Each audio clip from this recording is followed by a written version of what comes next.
Sakal Gunarnavasha Vande Guru Sri Charanaravindan.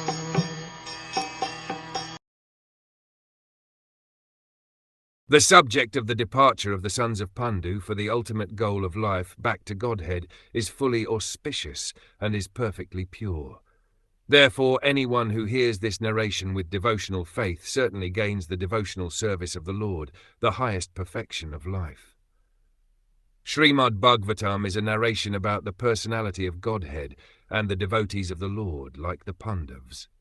The narration of the personality of Godhead and his devotees is absolute in itself, and thus to hear it with a devotional attitude is to associate with the Lord and constant companions of the Lord. By the process of hearing Srimad Bhagwatam, one can attain the highest perfection of life, namely going back home, back to Godhead, without failure.